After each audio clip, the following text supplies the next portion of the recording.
꾼의 시선으로 경제를 보는 프리미엄 경제 토크쇼 경제인증꾼의 곽수정입니다.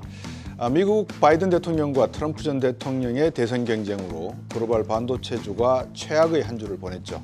이 바이든 행정부가 대중무역 제재를 강화한다는 소식과 트럼프 전 대통령의 대만 관련 발언이 악재로 작용했습니다. 그러다 보니까 6%나 급락했던 엔비디아는 하락분을 일부는 회복했지만 마이크론과 AMD, ASML 등은 하락세를 계속 이어갔습니다. 국내 반도체 기업들의 경우도 급락을 면치 못했는데요. 특히 SK하이닉스는 21만 원 선이 무너졌습니다. 그동안 AI 열풍으로 주식시장에서는 상승 랠리를 펼치고 실적에서도 호조를 보여줬던 글로벌 반도체 산업이 이번 폴리코노미의 리스크를 잘 극복할 수 있을지, 오늘은 두 분의 반도체 전문 꾼을 모시고 냉정한 시각으로 이번 주 상황을 분석해보고 올해 하반기의 글로벌 반도체 산업과 증시에 대해서도 전망해 보도록 하겠습니다. 프리미엄 경제 토크쇼 경제진정꾼 지금부터 시작하겠습니다.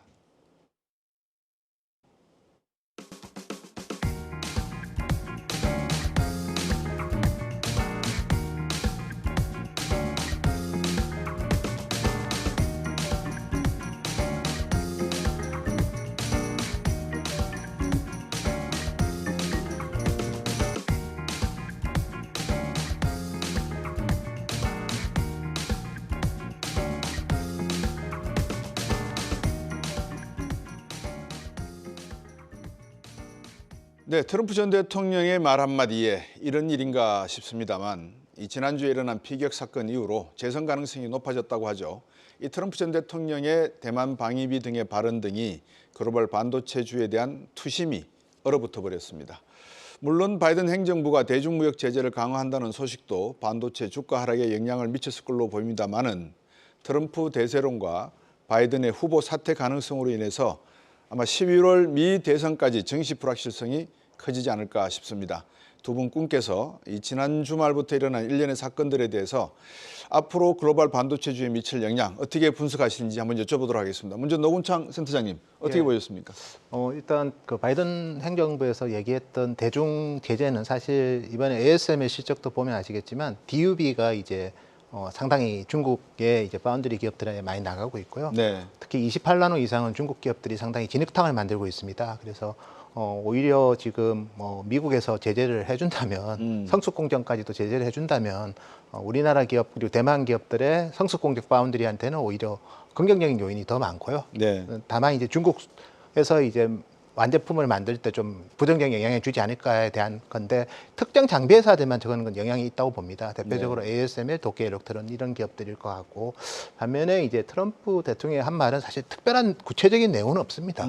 너무 그냥 상징적으로 방위비 더 내야 되고 네. 대만이 반도체 기술을 가져갔다 100%. 그러니까 특별하게 어떤 액션이나 구체적인 게 전혀 없고, 그냥 제가 봤을 때는 어쨌든 우리가 작년부터 AI 반도체 주식들이 쉬지 않고 올라왔거든요. 네. 그러니까 언제든 가벼운 조정은 올 수 있는 타이밍이었고요. 그래서 이번에 이제 그런 이벤트 때문에 단기 조정으로 저희는 끝나는 거지, 실질적으로 트럼프가 아직 대통령이 된 것도 아니고 네. 또 어떻게 하겠다고 구체적으로 한 것도 없습니다. 그래서 네. 저희가 봤을 때 만약에 한다면 주기로 한 보조금을 안 준다거나 근데 그것도 아마 전체적으로 어쨌든 국회에서 법률 개정을 해야 되고요. 네. 두 번째는 미국에서 이제 아메리카 퍼스트를 계속 강조할 건데, 그렇다 하더라도 저희가 봤을 때는 일부 이제 미국산 반도체에 대해서만 미국에 있는 데이터 센터에 공급이 가능하다, 그런 식의 내용들은 나올 수는 있겠죠. 근데 아직까지 구체적인 게 하나도 없다, 이렇게 말씀드리겠습니다. 네, 바이든과 트럼프의 대결이 사상 초유의 관심사인 것은 틀림이 없는데, 트럼프 전 대통령이 쏟아내는 말들이 현실성이 있는지 없는지는 지켜봐야 될 것 같다.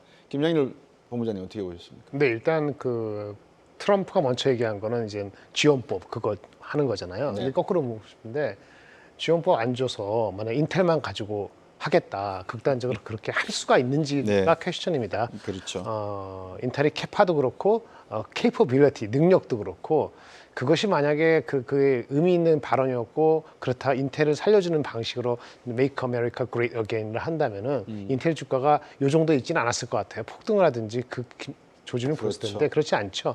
그래서 아까 노 센터장님이 말씀하신 것처럼 주가 많이 올랐기 때문에 네. 빌림이라든지 계기가 필요했는데 이익 실현하려면요. 그게 계기가 된 것 같고요. 만약에 진짜 지원법 자체가 무산되거나 아니면 그런 여러 가지 지난한 과정을 거쳐서 한다고 하면은 네. 공장 안 지면 되는 거 아닌가요? 하던 거 멈추면 대만이 하던 거 멈추면 한국도 안 하면 되는 거고 네. 그러면 미국이 두 나라 빼놓고 어떻게 하겠다는 것인지 구체성이나 모든 측면에서 선거까지는 계속 그런 노이즈가 여러 형태로 변해서 나올 수 있습니다만 구체성도 결여되고 실질적이지도 않기 때문에 네. 그 임팩트가 현실화된다고 지금 단정짓는 건 좀 무리가 있어 보입니다. 네. 그리고 아까 장비 말씀하셨는데 그 저기 ASML이나 뭐 저기 AMD. 도쿄 일렉트론 했는데 네.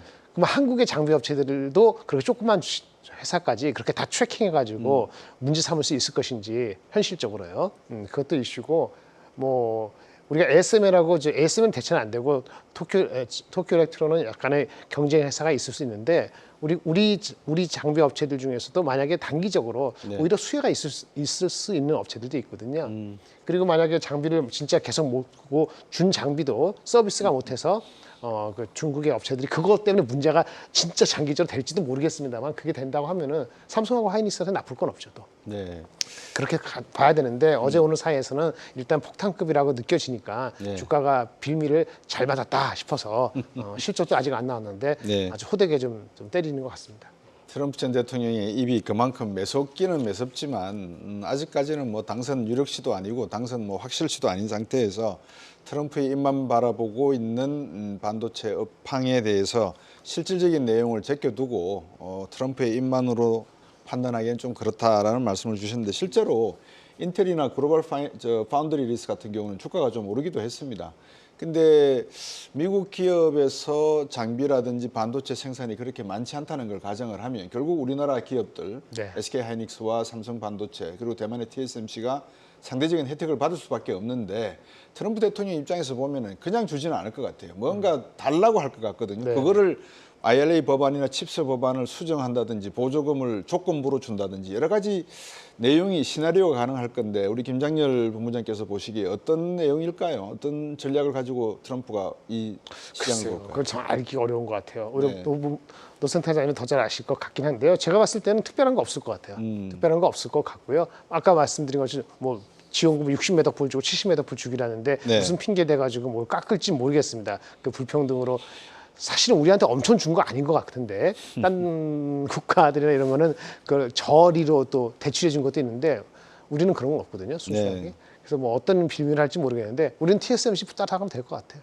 하이닉스는 또 관계도 없잖아요, 사실은. 그렇죠. 삼성전자의 파운드리 아직 이제 이게 좋은 건지 안 좋은 건지 격차가 벌어져서 아직 발돋움도 못했는데 썬큰 코스트가 없지는 않고 그게 있겠습니다만은 네. 진짜 극단적으로 갈 수 있는 뭔가 있다 그러면은 우리도 버티면 되죠. 그리고 HBM이나 그런 쪽의 측면에서 봤을 때는 메모리 말고 비메모리 말고 메모리 쪽은 우리가 뭐 걔네가 뭐 마이크론이 갑자기 캐파를 뭐 5배 늘릴 수도 있는 것도 아니고요. 이게 단기적으로 어떻게 할 수 있는 건 아니라고 보기 때문에 네. 너무 지금부터 뭔가 그 컨티뉴어스 플랜을 세울 수도 없을 뿐더러 그냥 생각만 하면 될 것 같습니다. 우리가 이제 흔히 글로벌 반도체 시장의 향방에 대해서 고민을 할 때 대부분 SK 하이닉스와 삼성 반도체만 하더라도 전 세계 시장의 시장 점유율이 한 40% 정도는 되니까 어느 정도 트럼프의 정책 방향성이 나온다 그러면 거기에 따른 우리나라 기업들의 영향력, 파급 영향이 가늠될 수가 있는데 지금 트럼프 대통령의 2004년 GOP 플랫폼 Make America Great Again 이 내용 공약집이죠. 일종의 내용을 보면 어떻게든지 반도체 시장에 미국의 입김, 영향력 또는 생산력을 확대하는 방향으로 가져가겠다는 의도는 보이거든요. 근데 이게 또 하루아침에 되는 건 아니지 않습니까? 예. 그리고 사실은 TSMC도 미국 공장 짓는 속도를 계속 늦추고 있고요. 그렇죠. 삼성도 사실 테일러 공장 어쨌든 가동 시기를 늦추고 있습니다. 삼성은 물론 이제 고객이 좀 제한적이라는 이슈는 있고 TSMC는 미국에서 하는 게 오히려 수익성 면에서는 좀 불리하기 때문에 그렇습니다. 네. 그래서 만약에 정말 뭐 보조금을 줄인다고 하면 지금 TSMC가 대만 카오슝에 3번째 이나노 공장 승인을 받았거든요. 네. 이미 2개 공장을 이나노로 짓고요. 그리고 3번째 공장까지 승인을 했습니다. 그래서 네. 오히려 그게 더 한다. 물론 이제 다른 불이익을 줄 수는 있으니까 그것까지는 제가 지금 뭐 판단하기는 힘들지만 오히려 보조금에 대해서 변화가 있다면 대만 공장 위주로 가는 게 TSMC의 단기 이익에는 도움이 될 것 같습니다. 네. 각 국가별 또 반도체 업체별로 이제 전략이 나올 것 같고 뭐 ASML 같은 경우만 하더라도 뭐 당장 장비가 필요하다고 해서 제공될 수 있는 그런 수준의 생산력을 갖고 있는 것도 아니고 1년에 뭐 5대 정도 만드는 광학 기술인데 자 이제 그렇다 보니까 결국은 실적이 어느 정도 나올 것이냐가 관심일 것 같습니다. 2분기에는 삼성도 어닝 서프라이즈를 발표를 했고요. 앞으로 25일과 31일 SK하이닉스 삼성전자 계속해서 어닝을 발표할 건데 어떻게 지금 보고 계십니까? 네, 그 여러 증권사에서 나온 하이닉스 실적에 대해서는 초반에는 뭐 4조 후반대 시작했다가 한 2주 전부터는 5조대를 넘어서서 네. 아주 최고치는 정확히는 모르겠는데 6조 넘는 것도 있었던 것 같아요. 네. 근데 전체적으로는 5조 중반 이하, 5조 초반 정도에서 중반 사이인데 이 네. 격차가 나는 것이 뭐 디램이나 낸드의 그 가격의 차이라기보다는 약간의 물량 차이 또는 재고자산 평가 손실로 잡아놓은 그 충당금이 네. 환입되는 그 규모가 얼마냐에 대해서 딱히 뭐 계산식이 나와 있는 건 아니기 때문에 거기에서 좀 오차가 있는 것 같아서 네. 뚜껑은 열어봐야 될 것 같은데요. 네. 뭐 모르겠습니다. 워낙 어저께 TSM 실적도 잘 나왔음에도 불구하고 오늘 주가가 영 신통치가 않았던 거 봤을 때는 저는 이 실적 자체입니다만은 일주일 뒤죠, 목요일인데 그 당시의 분위기가 그 실적을 그대로 고스란히 주가에 반영시켜 줄지 시장의 참여자들이 그게 오히려 조금 좀 관심사인데 잘 모르겠어요. 네. 그래서 정상적으로 따지면 저는 개인적으로 한 5조 5천 나오면은 무난하다라고 봤는데 나올지도 모르겠고 나온들 주가가 그거를 환영 이런 식으로 반응할지 TSMC가 이상한 전례를 만들어주는 것 같아서 네. 오늘이라도 TSMC가 후행적으로 올라갔으면 좋겠는데요. 그런 것들도 외적으로 또 변수가 될 소지가 있다 이렇게 보여집니다. 네. 지금 김장일 본부장 말씀을 듣고 보니까 예. 결국은 TSMC와 삼성전자 예. 이 양대 산맥이라 그럴까요? 예. 이 두 기업들의 다툼을 놓고 봤을 때 일단 TSMC도 2분기 실적이 15조 정도 나왔죠. 예. 그 정도 나온 걸 봐서는 삼성전자도 거기에 비견되는 실적이 나온다면 결국은 마den격인 삼성전자 반도체가 우리나라 전체의 어떤 반도체 산업을 이끌 수 있는 가능성을 보여준다라는 점에서 어닝 서프라이즈가 나온다면 방금 김장일 본부장님께서 TSMC도 결국 좋게 나왔는데 반응은 신통치 않았다라고 하는 건 좀 반대 방향으로 갈 수 있는 여지가 있을런지요? 글쎄요, 저희는 뭐 어차피 메모리가 주력이라서 TSMC는 뭐 이번에 제가 준비된 차트가 그림 4번이 있는데요. 네. TSMC가 원래 이제 매출액이 한 뭐 지난 분기가 참 6% 증가로 예상했는데 10% 이상 증가했고요. 그리고 3분기 가이던스도 한 11% 정도 증가로 가이던스를 줬습니다. 네. 그래서 올해 870억 불 정도 매출을 기록할 것 같고 전년 대비 25% 성장합니다. 근데 이거는 바운드리 쪽이고요. 네. 메모리 같은 경우는 올해 시장 규모 자체가 한 70% 정도 성장할 것 같고요. 삼성 같은 경우에는 특히 우리가 HBM이 엔비디아에 공급 못하고도 과연 이제 의미 있는 서프라이즈가 날까 그렇게 고민을 했는데 제가 추정하기로는 여전히 파운드리랑 LSI는 적자거든요, 삼성이. 근데 네. 10.4조의 이익이 났다는 거는 뭐 또 다른 사업부가 디스플레이 빼고 그렇게 좋지는 않았습니다, 지난 분기에. 메모리에서 한 7조 이상의 이익이 났다는 거고. 근데 7조 원의 이익이면 네. SK 하이닉스가 저희는 5.5조 정도 추정하고 있거든요. 네. 그러니까 엔비디아의 HBM을 안 넣고도 하이닉스보다 훨씬 더 많은 이익을 냈기 때문에 삼성전자는 단순하게 실적보다는 이게 정말 재고 평가 이익 한입에서 생긴 건지 아니면 우리가 간과했던 다른 사업부에서 생긴 건지가 일단 중요할 것 같아요. 네. 예를 들면 뭐 SSD에서 특히 북미의 클라우드 사업자들의 AI 서버에 들어가는 SSD에 어느 정도 이제 장악을 했을지. 저희가 알기로는 북미 클라우드 사업자들은 컨트롤러 IC 때문에 삼성 솔루션을 상당히 많이 쓰고 있는데 이번엔 더 많이 썼을 것으로 보고 있고요. 네. 여기에 이제 추론에 들어가는 칩들이 되게 많습니다. 최근에 엔비디아도. 네. 근데 그런 제품에는 삼성의 이제 그래픽 디램이 많이 들어가거든요. 네. DDR6 이런 부분들에 대해서 얼마만큼 또 시장이나 소통할지도 궁금하고 마지막은 사실 삼성전자는 뭐 이번 실적 시즌에 얘기는 안 하겠지만 저희가 봤을 때는 어쨌든 그 엔비디아의 HBM3E가 언제 이제 승인을 받느냐 이런 것도 중요할 것 같아요. 그래서 단순하게 TSMC랑 비교하기에는 좀 한계가 있고 제가 또 TSMC 관련해서 하나만 더 말씀드리면 네. 올해 파운드리 시장은 아까 제재처럼 중국 회사들의 어떻게 보면 공격적인 성숙 공정 파운드리 가격 인하 때문에 올해 시장이 그리 좋지는 않습니다. 전년 동기 대비 10% 성장인데 TSMC는 AI 반도체 때문에 25% 초과 성장하는 거거든요. 그래서 그렇군요. 저희가 봤을 때는 이제 그런 부분이 TSMC는 근데 다만 이제 시장이 어느 정도는 알고 있다는 거죠. 예. 방금 말씀 주신 대로 이제 반도체 수요라 그럴까요? 반도체 시장이 사이클상 상당히 침체 국면으로 가는 듯 보이다가 올해 들어가지고 다시 상승 국면으로 고개를 이렇게 드러내는 이유는 AI라고 하는 걸출한 새로운 어떤 미래 산업이 두각을 나타내면서부터인데, 그러다 보니까 AI라고 하는 산업이 앞으로 이제 끌어당길 반도체, 메모리, 비메모리 쪽의 사업에 있어서 TSMC하고 삼성전자의 어떤 경쟁 구도라 그럴까요? 상당히 관심 있게 지켜볼 필요도 있는 것 같습니다. 그래서 이게 삼성은 어떤 측면에서 보면 아직까지 TSMC의 파운드리 실력을 못 따라가지만 미래 전략적인 측면에서 삼성이 고려하고 있는 것도 이 부분이 있다면 향후 삼성 반도체, 전자 반도체와 또 TSMC의 경쟁 구도 어떻게 우리 노원창 김장렬 본부장 보십니까? 일단은 그 TSMC가 하이닉스하고 그 파운드리보다도 이렇게 HBM하고 네. GPU 이렇게 같이 하는 후공정 쪽에서 TSMC가 치고 나간 게 가장 이슈가 된 것 같아요. 네. 삼성은 홀로 가는 거고, 네. 삼성은 결국은 모든 걸 다 하는 턴키 솔루션을 주장하고 있는데 아직 아주 혁혁한 어떤 성과를 못 내고 있다는 것이 좀 답답한 노릇이고요. 네. 장기적으로 보아서 한 2년 뒤에 삼성이 그런 걸 치고 들어올 수 있을지 그 에어리어를 네. 이거는 와치를 계속 지켜봐야 되는 건데 아직 성과가 없으니까 장담을 못 하는 겁니다. 그래서 삼성이 TSMC에서 그런 분야에서 혁혁한 어떤 성과를 나지 않은 상태에서는 단순히 또 마켓시어 파운드리에서 60대 10이다 이렇게만 보면 또 하세월이 거죠. 아직도 적자고, 물론 대부분은 아마 노 선사님 포함해서 대부분은 올 하반기 어느 시점부터 흑자로 전환된다 하지만은 그렇다고 해서 매출이 팍팍 늘 정도로 고객을 확보한 것도 아니기 때문에 네. 그 쫓아간다 만다 이런 판단을 하기는 좀 어려운 것 같고, 그냥 삼성전자는 지금 HBM부터 열심히 해서 빨리 올해 성과를 거두고 내년에 넘버로 보여주고 투자가들이 너무 지치지 않게 그래서 올해 내에 성과가 아니고 그 프로그레스를 보여주고 내년 넘버가는 이걸 빨리 하는 게 중요할 것 같아요. 그게 네. 크리티컬한 게 투자가들이 지쳐가기 때문에 이제 9월, 10월까지 계속 가면은 이게 언제까지 기다려질지에 대한 좀 걱정이 개인적으로는 좀 드는 거고 그게 더 중요하고요. 네. 사이클은 업사이클로 가고 있기 때문에 삼성전자가 업사이클에서 지나치게 늦어진 약간 후발은 아니지만 늦어진 상태에서 너무 캐펙스를 빨리 높이면은 그게 좀 부담이 될 수 있는 이런 요인도 있는데 이제 시작이니까 그렇게까지 걱정하실 거는 아직은 아닌데 성과 측면에서 조금 이 가을이 이게 추운 겨울로 넘어가는 것인지 아닌지 그게 조금 염려가 아직은 되고 있습니다. 네.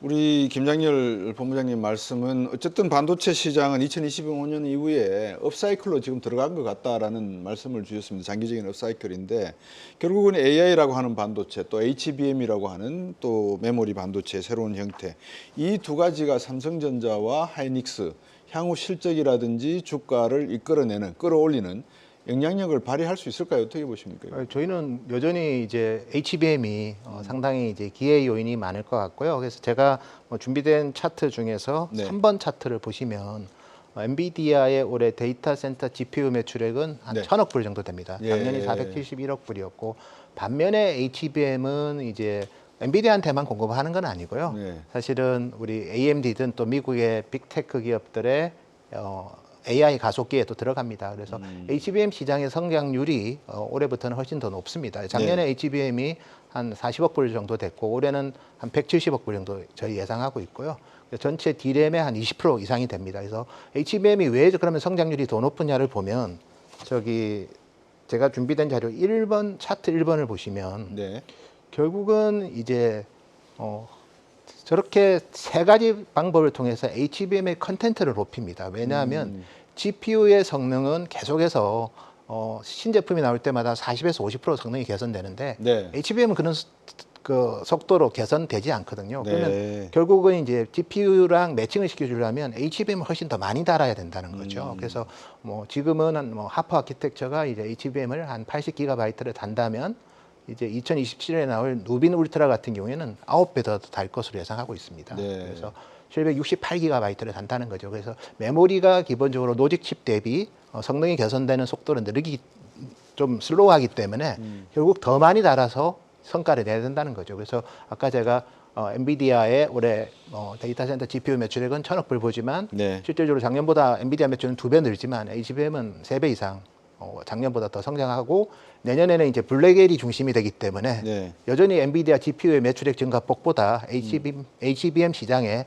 성장폭이 훨씬 더 커서 제가 봤을 때는 뭐 삼성 하이닉스가 물론 이게 뭐 HBM이 과거에도 있었지만 지금처럼 이렇게 전체 D램에 올해 한 20% 내년에 한 금액 기준으로 한 30% 될 거라고 아무도 예상을 안 했거든요. 그래서 그렇죠. 저희가 봤을 때는 HBM 시장에 대해서 아직도 저희는 약간은 좀 보수적으로 보는 것 같아요. 실제로 저렇게 컨텐트 증가하는 속도를 감안해 보면 우리가 생각하는 것보다 더 빨리 커질 수도 있기 때문에 그런 업사이드도 있다는 거 한 번 더 강조드리고 그런 면에서 본다면 우리 기업들도 실질적으로 뭐 하이닉스는 올해 HBM 때문에 2018년보다 이 영업이익이 저희는 더 날 거로 보고 있습니다. 네. 그리고 삼성은 아직은 이제 다른 사업부도 좀 슬로우하기 때문에 아마 내년 정도에 2018년에 기록했던 역대급 이익을 낼 것 같고요. 역시 그 중심에는 HBM을 필두로 한 D램 제품이 되지 않을까 그렇게 보고 있습니다. 결국은 HBM에 대한 이슈가 계속해서 이제 진행될 수밖에 없는데 아까 김장일 본부장께서 조금 전에 그런 말씀 주셨어요. Solid State Drive라 그러죠. SSD. 앞으로 AI 산업에 있어서 데이터 센터에 필요한 메모리 용량이라든지 네네. 어떤 컴퓨터 용량이 중요한 새로운 어떤 하드웨어나 소프트웨어 프로그램이나 알고리즘 또는 기술이 필요할 것 같은데 문제는 지금 삼성 반도체하고 하이닉스 간에 펼쳐지고 있는 HBM의 경쟁. 12단을 쌓느냐, 3E 같은 것 아니면 HBM4 같은 모델이 새로 나오느냐. 초기에 저도 우리 김양일 본부장하고 방송을 할 때 삼성이 지금 이런 걸 놓쳤다는 데 대해서 상당히 지적을 많이 했었는데 삼성전자는 걱정할 거 없다. 우리는 뭐 SSD부터 시작을 해서 HBM4까지도 다 준비가 되어서 엔비디아와 지금 실험 공정에 있다. 이런 이야기를 많이 했거든요. 네네. 이 부분은 어떻게 보십니까?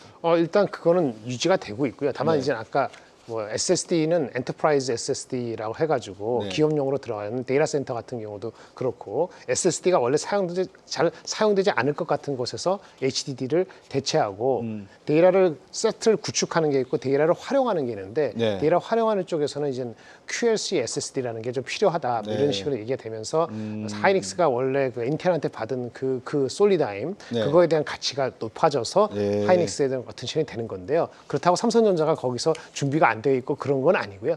그래서 그거는 전체적으로 SSD는 여전히 삼성전자가 리더십을 갖고 있다고 보여지고 네. 하이닉스가 부진했던 것이 의외의 애플리케이션이 등장을 빨리 하면서 네. 하이닉스가 거기에서도 SSD를 포함한 낸드에서도 마진이 빨리 올라와서 거의 삼성이랑 비등비등하다고 여겨지고 있거든요, 마진이. 네. 그런 측면에서 각도 측면에서 삼성 하이닉스가 낸드에서도 취약점을 좀 빨리 메꾸는 형태가 된 것이 중요 포인트로 잡힌 것 같고 주가도 반영이 된 것 같아요. 네. 그러다 보니까 뭐 삼성전자가 하이닉스 잘한 게 없네, 그냥 레거시 제품 그 마켓쉐어만 넣네 이렇게 볼 수도 있는 거죠. 네. 그래서 아까 말한 것처럼 이걸 불식시키려면 아까 HBM3 그 뭐 8단이고 12단이고 간에 콜되는 게 상징적으로 보여주는 액션이 필요하다. 아까 우리 센터장님 말씀하신 거로 그 삼성전자가 10조 4천억에 진짜 7조인지 6조인지 정확히는 나중에 이제 이번 달 말에 밝혀지겠습니다만은 네. 그래도 뭐 생각보다 많이 한 건 분명한 거니까 그런 측면에서 삼성전자가 그것만 이제 상징적으로 보여지면은 평가는 같은 이익이라도 아마 3분기부터는 다르게 평가될 소지가 있어요. 네. 3분기도 뭐 한 14조 이렇게 되면은 하이닉스도 뭐 7, 8조 될 수 있겠습니다만 그러면 평가가 지나치게 안 좋았던 삼성의 평가가 달라질 수 있는 계기가 되기 때문에 7월 30일 날, 30일인가요? 30일 맞습니다. 마지막 날 그 디비전별로 사업별로 디테일한 거를 삼성이 얼마나 공유해 주느냐. 아까 뭐 재고 평가 손실에 대한 충당금도 그렇고 공유를 얼마나 할지 모르겠거든요. QLCS 이런 거에 대한 공유를 잘해 주면은 네. 사실은 삼성에 비판적으로 얘기하는 거는 최근에 그거 안 된 것뿐만 아니고 약간 IR성으로 좀 그 미디어를 이렇게 한다는 그런 얘기도 있거든요. 네. 그게 이제 7월 30일로 뭐 커뮤니케이션을 잘 하면은 싹 바뀔 수도 있어요. 네. 그러면 이제 그 다음 날 이제 애플이 실적 발표될 때 뭐 휴대폰 AI 온 디바이스 AI 이런 식으로 하면은 하이닉스보다 삼성전자가 거기에 대한 추진력이 있다고 느껴질 거기 때문에 네. 마지막 날하고 8월 1일이 매우 중요하다고 보여집니다. 그 7조냐 6조냐 그것도 중요하고 예. 그래서 표면적으로는 개수에서는 삼성 하이닉스가 많이 올라온 각도가 높았기 때문에 오케이.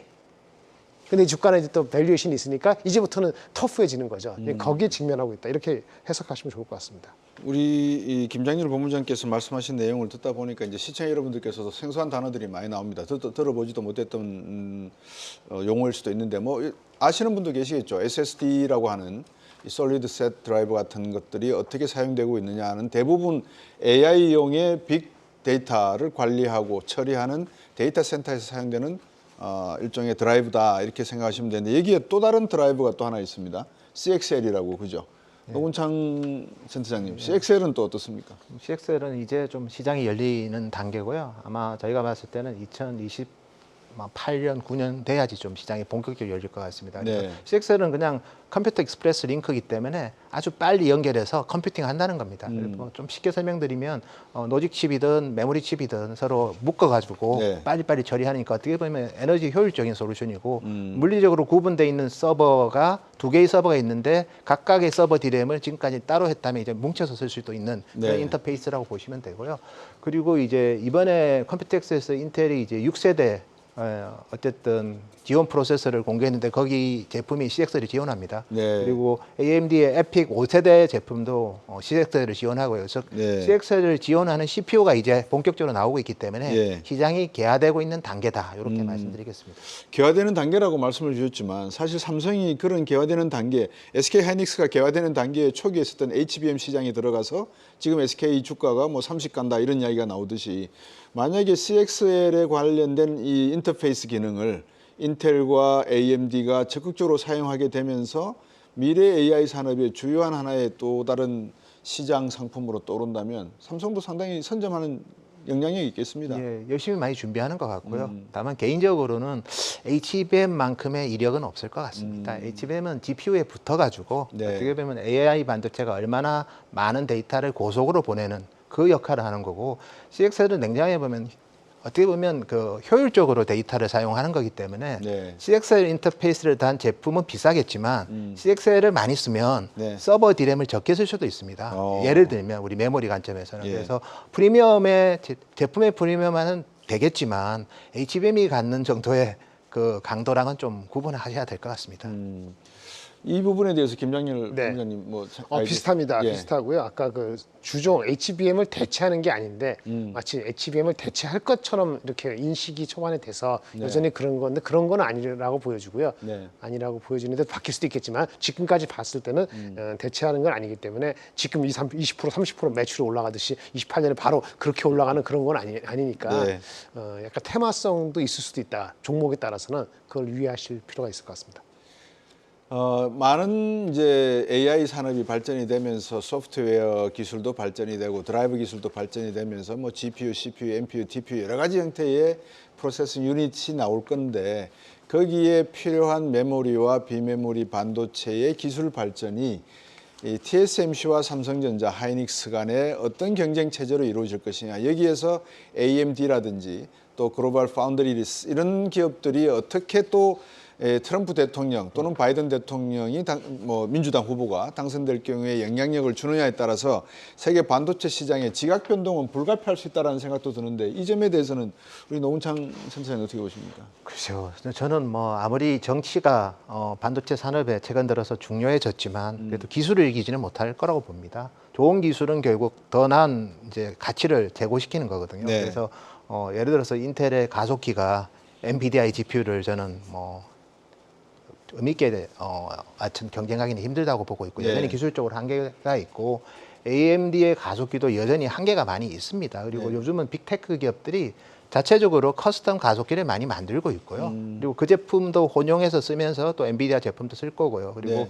뭐 인텔, AMD는 사실은 인텔 같은 경우는 특히 미국 정부에서 많이 지원을 하지만 인텔은 자기 스스로를 잘 관리하는 게 더 중요하다고 저는 봅니다. 네. 그래서 커스텀 CPU가 지금 빅테크 기업들을 통해서 ARM 기반으로 상당히 X86 시장을 지금 잠식하고 있고요. 네. PC 같은 경우에도 이제 인텔, AMD가 장악했던 X86에 퀄컴 같은 기업들이 또 ARM으로 상당히 또 새로운 제품을 내서 AI PC 시대에서 또 역할을 하고 있습니다. 그래서 네.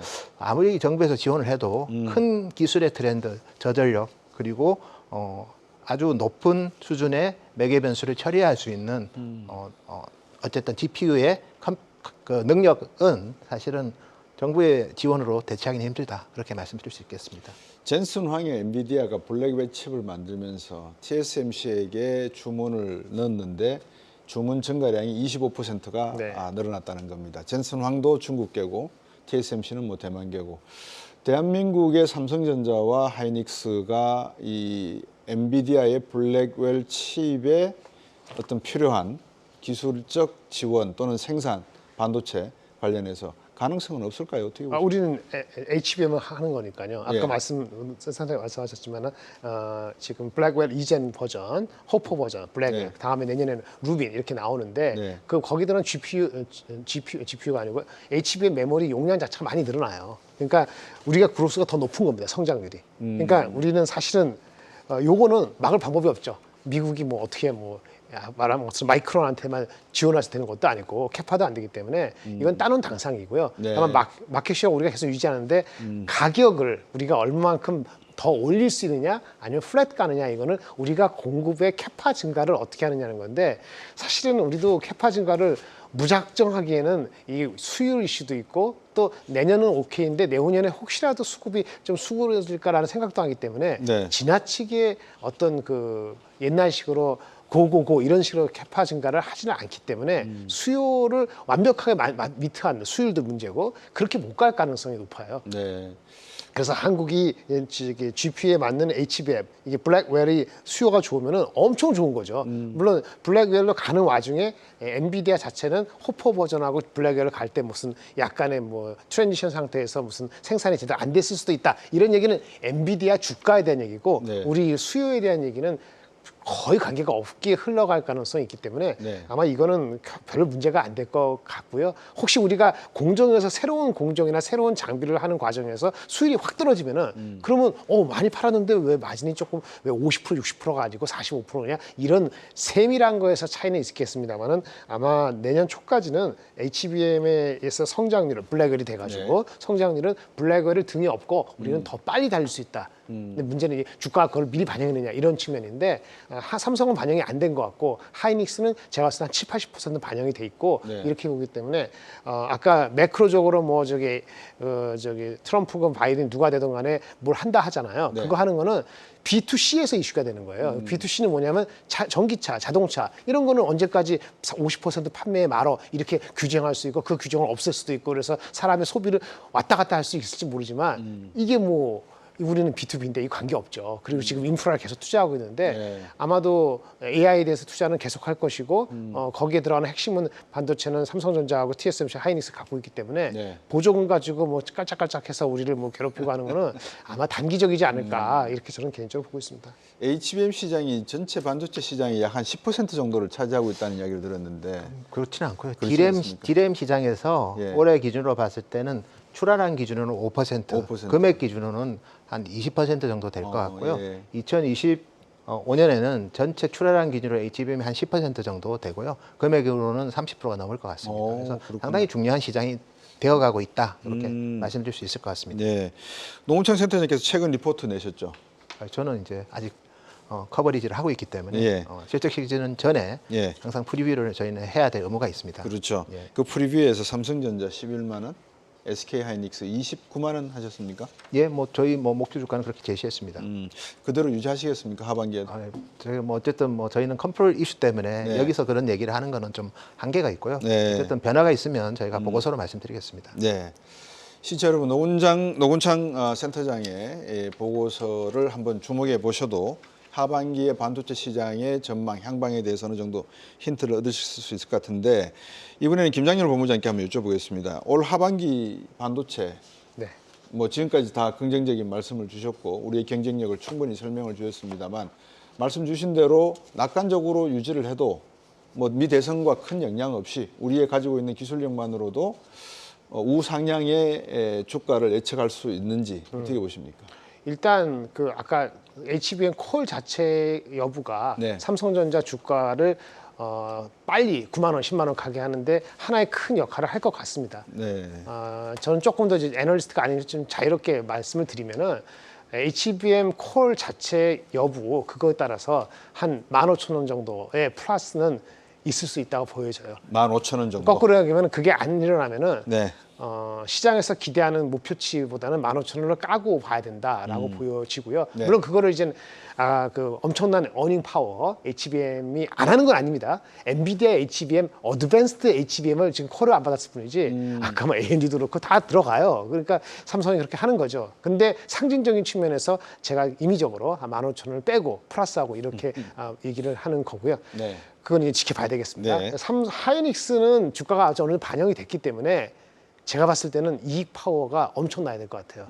내년에 이익이 한 40조 이상 훌쩍 넘는 컨센서스화되면 지금도 40조 이상 보시는 분도 계시지만 예. 안 그런 분도 계시니까요. 그래서 어닝 파워가 빨리 올라가는 그 속도에 따라서 계단식으로 올라가거나 하는데 예. 제가 봤을 때는 뭐 그것이 40조 이상 되려면은 아마도 그 지금 매크로도 안정이 되고 여러 가지 있어야 되는데 바로 되기는 어려울 것 같고요. 네. 컨센서스가 그렇게 돼가는 과정은 아마 2분기, 3분기 실적에 대한 가이던스가 애널리스트들이 높아지면 예를 들어 6조, 7조, 8조 이렇게 나오면은 내년께 곱하기 4 하면은 40조 이상 컨센서스 잡히겠죠. 그러면 그때 되면은 아마 지금 이 전고점 정도는 다시 한번 쉽게 뚫을 수도 있고 그렇지 않으면 여기서 지금 신경이 쓰는 매크로가 있기 때문에 여기서 조금 스트러글을 한 달 정도는 더 갈 수도 있다 이렇게 보여집니다. 희망 해너를 조금 더 돌려봐야 되겠습니다. 지금 우리나라의 삼성전자와 SK하이닉스가 반도체를 생산한다는 게 얼마나 다행인지 모르겠다라는 마음도 들면서 또 한편으로는 HBM 같은 신제품, 신기술이 등장을 했듯이 앞으로 AI와 관련된 앞에서 말씀 주신 CXL이라든지 SSD 같은 다양한 어떤 반도체 관련된 기술들이 나올 가능성이 있는데 우리나라의 삼성전자나 SK하이닉스 말고 또 관심을 가지고 봐야 될 기타 반도체 관련된 장비 업체라든지 뭐 반도체 소위 말해서 비메모리 쪽도 그렇고 있지 않겠습니까? 지금은 이제 첨단 패키징에 대한 관심이 되게 많고요. 네. 실질적으로 이제 작년의 기준으로 이제 도쿄 일렉트론은 이제 전공용 장비 회사입니다. 작년에 매출액이 17% 줄었고요. 네. 반면에 이제 첨단 패키징과 관련되는 그런 커팅 장비하는 디스코 같은 경우는 작년에 매출액이 11% 늘었습니다. 네. 그리고 우리나라의 한미 반도체랑 좀 비슷한 제품을 만드는 그 어떤 시바우라는 회사도 있는데요. 거기도 매출액이 작년에 8% 늘었어요. 그러니까 작년같이 전 세계 반도체 장비 투자가 감소하는 와중에도 네. 첨단 패키징 기업들은 작년에도 매출이 많이 늘었다는 거죠. 뭐 올해는 뭐 두말 나위 없이 늘 거고 그리고 제가 아까 HBM 컨텐트를 보여주면서 방법은 컨텐트를 늘리는 방법은 어쨌든 각각의 다이의 덴서티를 높이는 방법도 있지만 네. 로직 칩 옆을 둘러싸는 싱글 스택 숫자를 늘리는 방법도 있습니다. 네. 그리고 단수를 높이는 방법도 있거든요. 이런 싱글 스택 수를 늘리거나 아니면 8단, 12단, 16단 이렇게 늘리는 거는 다 패키징과 관련된 거기 때문에 그렇겠죠. 그런 부분은 뭐 최근에 주가도 많이 오르긴 했지만 여전히 산업의 방향성은 여전히 긍정적인 게 많다. 그렇게 말씀드릴 수 있을 것 같습니다. 네. 두 분 말씀을 지금까지 들어보면서 정리를 하나 해보면 결국 엔비디아의 주가의 향방이 삼성전자나 SK나 TSMC 모든 반도체 관련 기업들, 특히 ASML도 그렇고 AM도 그렇고 뭐 인텔도 그렇고 같은 방향으로 끌고 갈 수밖에 없는 동행성을 가지고 있는데 거기에 지금 핵심으로 내놓은 게 젠슨 황이 내놨던 게 블랙웰 칩. 아까 저희들이 몇 번 말씀을 나눴습니다. 그럼 이 블랙웰이라고 하는 이게 AI 반도체 시장에서 상당히 중요한 역할을 지금 현재는 보고 있는데 또 다른 블랙웰 말고 그다음에 또 나올 기술에 대해서 아까 김장일 본부님께서 말씀을 주셨습니다. 네. 이게 언제쯤 어떤 시차를 가지고 나올 것인지. 왜냐하면 이게 결국 엔비디아가 주도해 나가야 될 시장이라면 엔비디아 나름대로의 비전이 로드맵이 있을 것 같거든요. 네네. 뭐 블랙웰 한 5년 하다가 한 4년 차부터 새로운 아까 말씀 주신 반도체 칩으로 가져갈 것이다. 이 부분에 대해서는 어떻게 보세요? 사실은 이미 발표를 했는데 네. 블랙웰은 발표를 5월인가 이미 했고요. 네. 루빈도 얼마 전에 했어요. 루빈. 루빈. 근데 1년 단위예요. 네. 블랙웰 다음에 또 루빈 또 뭐 다른 버전 이런 식으로 해가지고 원래 한 2년 단위로 바꾸는 개념을 1년 단위로 앞당겨서 발표했기 때문에 저번에 한번 주가가 엔비디아가 다시 한번 올라갔던 게 그 이유가 가장 컸기 때문에 엔비디아의 그 로드맵에 대해서 자체에 대해서는 의심할 필요는 없을 것 같습니다. 네. 다만 이제 우리가 이제 학습용 트레인형 개념의 AI 다음에 이제 추론형으로 시장이 더 확대될 텐데 거기에 되면서 이제 기존의 GPU하고 또 또 NPU하고 CPU하고 여러 가지 또 자기네 자체가 아까 말씀드린 것처럼 빅테크 업체 스스로 개발하는 거하고 막 혼용하다 보니까 이것이 어떤 그 균형 어떤 싸움에서 어떻게 될 것이냐의 불확실성을 계속 제기를 할 텐데요. 그건 엔비디아가 분기 실적이 나오면서 다 증명이 되면은 아무 문제가 없을 것 같아요. 그래서 엔비디아 매출이 워낙 크기 때문에 이제 앞으로는 성장률이 뭐 계속 100 몇십 프로는 이번 분기까지는 100 몇십 나올 거고 그 다음부터는 떨어질 텐데 그럼에도 불구하고 마진이 이 고마진 65% 가는 마진이 흔들리지 않으면은 투자가들은 이 독점력에 대해서 의심을 아직까지는 버리지 않을 것 같아요. 그래서 엔비디아의 프로덕트 로드맵에 이렇게 빨라진 그런 것도 보고 고마진을 생각한다면은 아마 주가는 그 자체로서 PER이 뭐 저기 50배 이렇게 안 주면은 이게 180달러 이렇게는 안 가거든요. 네. 그러면 40배도 만만치 않은 거니까 140도 이렇게 갈 수 있겠습니다만 그 포지션 자체가 흔들려 가지고 그 부메랑 때문에 우리가 다시 부메랑 받는다 이런 판단은 그렇게 빨리 할 필요는 아직은 최소한 올해까지는 아닌 것 같다 이런 느낌을 받고 있습니다. 네. 결국은 엔비디아의 실적 추이와 함께 주가의 추이를 한번 예측을 해봐야 될 것 같아요. 어쩔 수 없이. 예. 그러니까 엔비디아 같은 경우에 벌써 뭐 16배, 10년 안에 16배 오른다 뭐 이런 이야기들이 쭉 나오고 있는데 어떻습니까? 지금 엔비디아 주가가 어느 정도 그 변동성을 보이고 있지만 예. 매수의 기회로 삼아야 될지 아니면 뭐 매도를 해야 될지 지켜봐야 될지 어떻게 보십니까, 우리 노무님? 그래서 제가 준비된 차트 두 번째 차트를 한번 보시면요. 네. 사실 엔비디아가 이제 뭐 기존의 GPU만 만드는 회사가 아니라 최근에 이제 그레이스 CPU라는 저 제품을 만든 GH200 제품이 있고요. 그리고 네. 연말부터는 이제 블랙엘 칩이 보시면 두 개가 들어 있습니다. 저렇게 만든 GB200 같은 저 제품 같은 경우에 그레이스 CPU에는 또 서버 디램이 안 들어가고 로파워 DDR5X가 들어가는데요. 네. 어쨌든 저렇게 저전력을 구현하는 제품들을 통해서 데이터 센터의 에너지 절감 효과가 되게 좋은 솔루션을 엔비디아가 공급을 합니다. 여기에 더 나가서 GB200, NVL72 저 제품은 넥 비즈니스를 엔비디아가 합니다. 그래서 네. 저는 하드웨어만 지금 말씀드린 건데 GPU가 이제 72개가 들어가고 CPU가 36개가 들어갑니다. 그래서 저런 제품들이 만약에 빨리 확장이 되면 네. 물론 빅테크는 저 제품까지 쓰려고 하지는 않습니다. 자기 CPU를 커스텀 CPU를 쓰고 아니면 인텔 AMD 거를 여전히 고집을 하지만 네. 저 제품이 통신사를 중심으로 해서 점점점 이제 효율성이 높다는 게 확인이 된다면 제가 네. 좀 단순하게 저 계산을 해보니까 NVL72가 이제 일각에서는 5만 개 나간다는 얘기가 있습니다. 내년에 5만 개면 올해 엔비디아의 데이터 센터 GPU 매출액이 1,000억 불이거든요. 네. 5만 개면 최소 1,800억 불 정도 됩니다. 너무 예. 많아서 제가 그걸 다 반영하는 걸 무의미한 것 같고요. 네. 왜냐하면 빅테크들이 저 솔루션을 쓴다고 볼 수는 없는 거죠.